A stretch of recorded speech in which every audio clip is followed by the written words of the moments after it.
Secovcast, segunda temporada, inovação para o futuro, pessoas incríveis fazendo o bem para a cidade e para os condomínios. E a gente está aqui, Raquel Pires, coordenadora do movimento Lixo Zero Goiás. Isso mesmo. Seja bem-vinda aqui no Secovcast. Eu Raquel. que agradeço o convite, mais uma vez, tendo a oportunidade de falar aqui para o público do Secov, que sempre me recebe tão bem. Muito obrigada. Raquel, então vamos lá. Coordenadora do movimento Lixo Zero. A gente tem que entender primeiro o que é o movimento Lixo Zero. Mas, e aí, depois que a gente entendeu o movimento Lixo Zero, como que você veio a ser a coordenadora e entrar no movimento? É isso, o movimento Lixo Zero começou aqui no estado de Goiás, em meados de 2015, por um professor da Universidade Federal de Goiás, o Diógenes, e aí eu tive o prazer de ser estagiária dele no primeiro projeto sobre essa temática no estado. E aí, com o tempo, foi todo mundo embora, cada um foi para um país, isso deu uma separada, assim, deu uma parada, e 3 anos depois eu volto, e aí já continuava cada um nesses países, e aí eu abro, então, né, inauguro, então, o movimento Lixo Zero Goiás para tentar tocar essa parte pública, de educação pública, que é o que a gente faz de melhor. Que incrível! E aí você veio, quando vocês estabeleceram esse projeto, ele já tinha esse cunho da mesma forma que é hoje, ou isso foi uma evolução para chegar no movimento que existe hoje? Não, com certeza. O movimento Lixo Zero, ele nasce ali das universidades e de uma necessidade nossa de falar para a sociedade uma linguagem acadêmica, só que mais acessível. É que todo mundo fala, o acadêmico fala difícil demais. Então, a nossa ideia era trazer essa acessibilidade, já que vimos também de uma instituição pública, era nosso dever retomar isso para a sociedade. E aí veio o movimento Lixo Zero. O Lixo Zero é um conceito baseado basicamente que lixo é uma mistura do reciclável, do orgânico e do rejeito. Quando se mistura isso tudo, você tem o lixo. Quando você tem essas 3 frações em separados, você tem o reciclável, você tem o orgânico que você composta e você teria somente o rejeito, que é aquele lixo de banheiro, né? Que a reciclagem dele é difícil ou impossível. E aí, esse rejeito é o que deveria ir para o aterro. Porque o reciclável a gente manda para as cooperativas. O orgânico a gente manda de volta para a terra, faz adubo. E somente isso deveria ir para o aterro, sendo que até isso hoje já tem solução. Então, por isso que é o lixo zero, não misture. Se você tiver separado, você não tem lixo, você tem resíduo. Olha que incrível esse conceito. Muito bacana você falar isso, até porque a gente está vivendo um momento de mundo bem interessante, porque a gente está criando muitos lixos, né, assim, porque não existe separação, e esse lixo está indo para mananciais, para coisas que não estão fazendo bem para a humanidade como um todo, e lá na frente pode vir a dar um problema para a sociedade como um todo, né?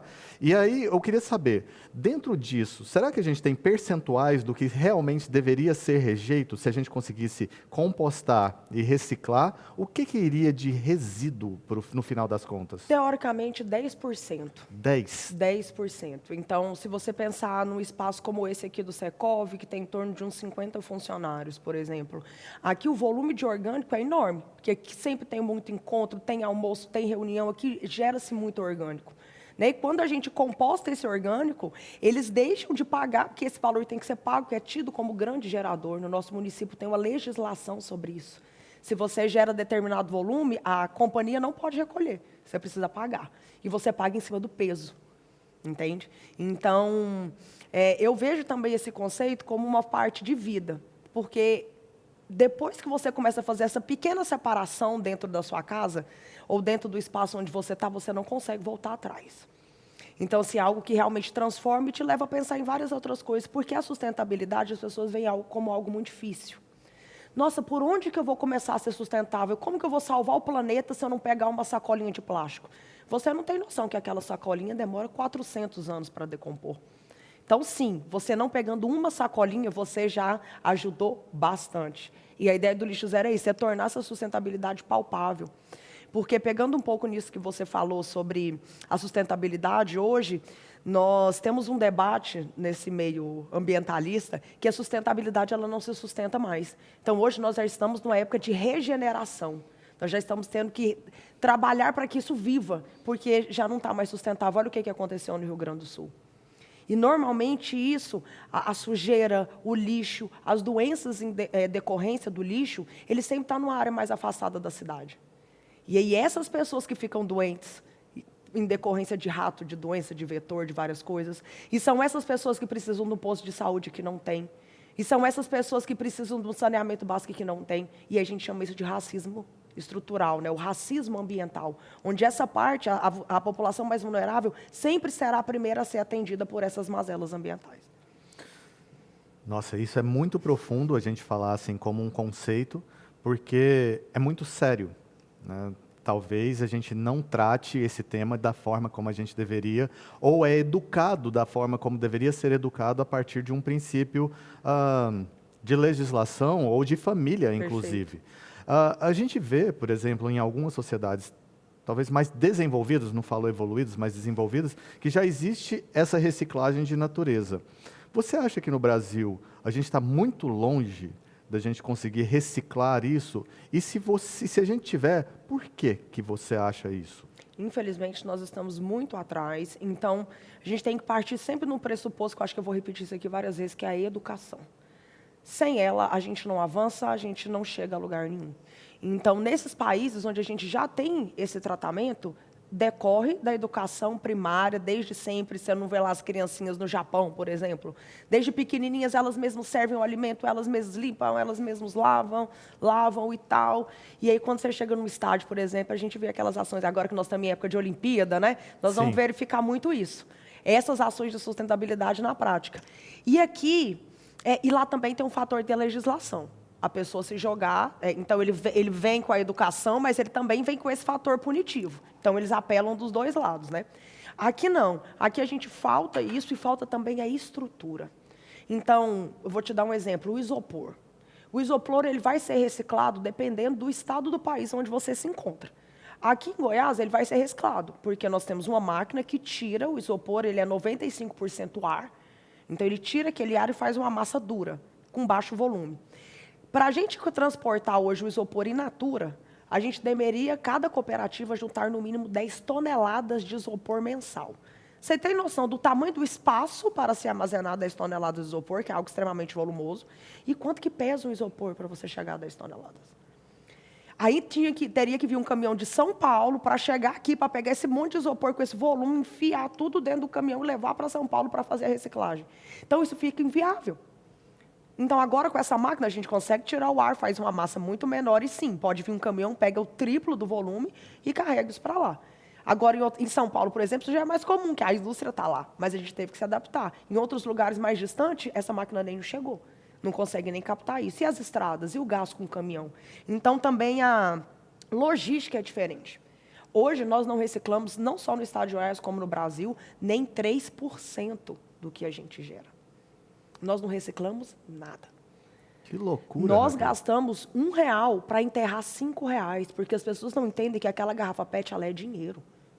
Então, a gente gasta dinheiro para enterrar dinheiro. E vai para além disso, porque para nós, que não sobrevivemos desse material, isso para nós é um descarte. E o mínimo que a gente tem que fazer é colocar isso de maneira organizada para que a pessoa que vai trabalhar com esse material receba aquilo limpo. Não no meio da meleca, não naquela coisa nojenta que ninguém quer meter a mão, porque eles são trabalhadores. Então, esse é o nosso papel, entregar isso da maneira separada, porque para eles é alimento. Uma garrafa PET hoje é preciso 10 garrafas PET para você comprar um pão de sal. Então, se você pensar que são mães trabalhadoras que mantêm em torno de 3 a 4 filhos, são arrimo ali de família, além de ajudar normalmente os parentes, sabe? Então, é muito mais do que somente vamos salvar o planeta, vamos colocar alimento na mesa de uma família. Ou seja, é social, não social, é só ambiental. E você pode social. fazer dentro da sua casa. Por que a gente só faz uma boa ação no Natal para distribuir cestas, sendo que se você simplesmente separar a comida do reciclável na sua casa, você está fazendo uma boa ação diariamente. Raquel, e vamos lá. A dúvida, às vezes, paira no seguinte sentido. A gente faz todo esse processo dentro de casa. Você separa e você deixa bonitinho lá para pegar. A pessoa, ou no caso, o caminhão, ele vem e coloca tudo aquilo que você separou dentro do mesmo caminhão. E aquilo vai para um aterro. Perfeito. Isso faz diferença? O que isso, na verdade, poderia mudar? O que teria que ser mudado? Como que a população poderia ajudar de forma mais efetiva, uma vez que a gente vê que, às vezes, a infraestrutura pública ainda não está preparada para isso? Goiânia hoje, por incrível que pareça, é uma das cidades com a melhor coleta seletiva do Brasil. Nós conseguimos atender, olhem esse dado, nós conseguimos atender 98% da cidade com a coleta seletiva, mas somente 35% daquilo que vai dentro do caminhão da coleta seletiva é reciclado. Por quê? Porque as pessoas não sabem separar. Repete novamente esse dado. 35% do que vai dentro do caminhão de é coleta seletiva é o que é reciclado. Tá. O resto é lixo. O resto não é reciclado. Por quê? Porque as pessoas não sabem. Então, ela pega um tapete, coloca ali. Ela usa a coleta seletiva como um descarte. Mas um descarte que ela acha que é seco, entendeu? A pessoa veio e fala, não, eu acho que isso aqui, essa toalha velha, esse tapete, esse pedaço de madeira, que aquilo ali é reciclado. Então, como não tem a educação, para a pessoa saber o que ela deve fazer, se coloca um monte de coisa que na cabeça da população, por ser seco, é reciclado. Isso enche o caminhão. Então, Goiânia hoje conta, por exemplo, com o cata-treco, onde móveis, eletrodomésticos, coisas grandes você pode coletar. Goiânia tem 12 cooperativas, onde você pode ligar e, dependendo do volume do que você tiver, a cooperativa pode ir até a sua casa. Nós temos a coleta seletiva que atende a cidade. Então, se ainda tem algum lugar que não é atendido, é necessário levar isso, né, às companhias que estão, agora a gente está meio dividido, né, entre várias companhias, mas para entender por que isso não está chegando, porque sim, a coleta seletiva atende 95% de Goiânia. Raquel, só mais uma coisa, como que a população podia ajudar? Separando em casa. Mas como que ela vai saber? Com a prefeitura da cidade investindo em educação, colocando notícia no jornal, colocando propaganda educativa. Perfeito. E aonde que a gente tem uma lista do que é realmente reciclado ou reciclável para a gente distribuir de forma educada, né, vamos dizer? Bom, em breve nós teremos isso dentro do site do Secov. O site do Secov terá uma página por conta do projeto Lixo Zero. O Secov vai ser uma sede Lixo Zero. Então, nós teremos essas informações úteis, digamos assim. Perfeito. O que separa, onde você encontra, quais são os ecopontos da cidade. Eu tenho um pequeno volume para onde que eu levo. Então, nós vamos ter essas informações úteis dentro do site do Secov muito em breve. Ou seja, o Secov está ainda contribuindo para que as pessoas também façam a parte delas, mas de uma forma direcionada. Com certeza, porque isso é um preceito da certificação Lixo Zero, que é a certificação internacional que nós estamos buscando aqui para a sede do Secov.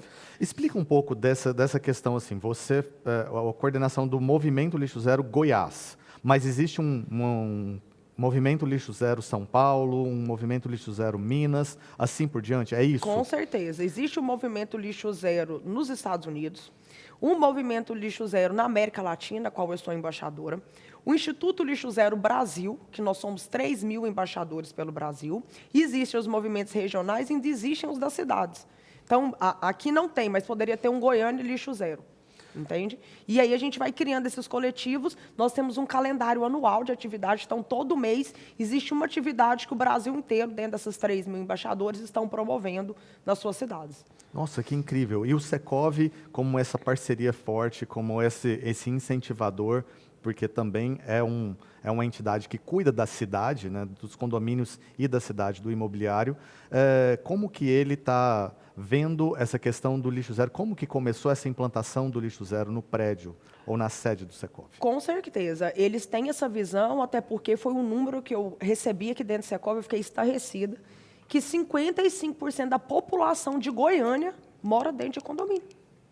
Então, olha o impacto que os condomínios geram na cidade, sendo que a metade da população mora nesses lugares. Então, eles entendendo essa responsabilidade, nos apoiaram durante muitos anos no projeto Jornada, que é esse projeto público que leva essa educação para a sociedade. Aconteceu sempre em parques, em praças de Goiânia, então para qualquer um, todas as pessoas poderiam participar, e a gente rodava a cidade. E aí percebeu-se a necessidade desse trabalho mais efetivo de impacto dentro do condomínio. E aí foi aquilo, como que a gente vai falar para o condomínio? O condomínio, na hora que você falar lixo zero para ele, vai falar, você me é louca, como lixo zero num condomínio com esse tanto de gente morando aqui? Aí nós conversando com o presidente, o doutor Floriano, falei, vamos pensar em fazer a sede, porque a sede fica de exemplo. Então, se a pessoa não está entendendo nada do que a gente está falando, ela vai até a sede, ela observa como é feito e ela entende que é aquele conceito, é aquele padrão que vai ser implementado no condomínio dela também.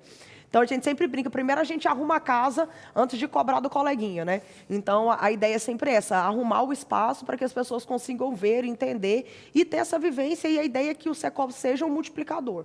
Porque é isso que nós estamos promovendo aqui, algo inovador no Brasil. É o primeiro sindicato lixo zero do Brasil. Então, isso vai dar também um know-how de sustentabilidade muito forte. Nós participamos de vários congressos, vários encontros. Então, eu tenho certeza que isso é uma bandeira que vai ser, daqui para frente, mais fortemente ainda levada pela diretoria e por todo mundo que está aqui na casa. Raquel, a gente está chegando no final aqui. Sustentabilidade é algo que, como ESG, está sendo discutido no mundo como um todo, né? Então, é um tema muito atual, a gente poderia destrinchar isso em muitas horas de conversa, com certeza. Mas, assim, para a gente finalizar essa conversa, eu queria perguntar para você o que você acha que uma pessoa simples, lá da casa dela, ela pode fazer para iniciar esse processo dentro da casa e com a família dela, para aí sim reverberar para uma sociedade maior? É muito simples. Você basicamente precisa não misturar. Por quê? As pessoas sempre falam, eu vou separar. Eu preciso separar. Não. Você concorda comigo que esse copo não está misturado? E se ele quebrasse aqui e a gente fosse descartar, ele continua não misturado? Ele mesmo quebrado, quem coloca a banana aqui somos nós. Então, o que nós não temos que fazer? Não temos que misturar.